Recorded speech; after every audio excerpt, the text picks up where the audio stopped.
নমস্কার বন্ধুরা, আমি বর্তিকা। তোমরা দেখছো বর্তিকার রান্নাঘর।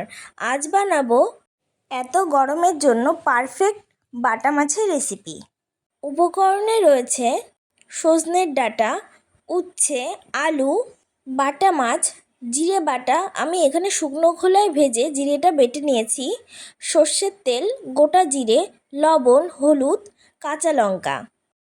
কাঁচা লঙ্কাগুলো মিক্সিতে পেস্ট করে নিলাম। কড়াইতে সর্ষের তেল দিয়ে দিলাম। তেল গরম হয়ে আসলে লবণ হলুদ মাখিয়ে বাটা মাছগুলো ভেজে নেব। এপিট ওপিট করে বেশ ভালো করে ভেজে নিলাম।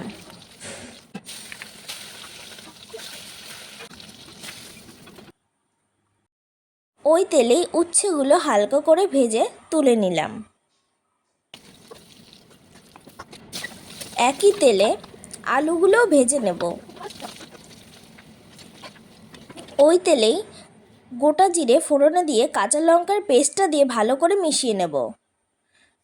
কাঁচা লঙ্কার কাঁচা গন্ধ চলে গেলে দিয়ে দেব আগে থেকে কেটে রাখা সজনের ডাঁটাগুলো দিয়ে ভালো করে একটু কষিয়ে নেব।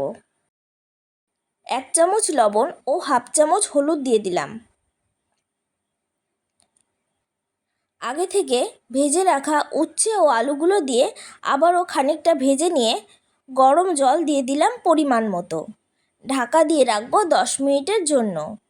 ঢাকা তুলে ভেজে রাখা মাছগুলো দিয়ে দেব ঝোল ফুটে উঠলে। আবারও ঢেকে রাখলাম 5 মিনিটের জন্য। ঢাকা তুলে সব কিছু ভালো মতো সেদ্ধ হয়ে এলে জিরে বাটা দিয়ে দেবো 2 চামচ। ব্যাস, ভালো করে নাড়িয়ে নিলেই রেডি উচ্ছে ও সজনে ডাঁটা দিয়ে বাটা মাছের এই রেসিপিটি। আপনারা চাইলে আলু নাও দিতে পারেন। এত গরমের জন্য পারফেক্ট একটি রেসিপি। আমার এই রেসিপিটি যদি আপনাদের ভালো লেগে থাকে অবশ্যই বাড়িতে একবার ট্রাই করে দেখবেন। আর ভালো লাগলে লাইক, কমেন্ট, শেয়ার এবং আমার চ্যানেলটিকে সাবস্ক্রাইব করে দিতে ভুলবেন না। আজকের মতো টাটা।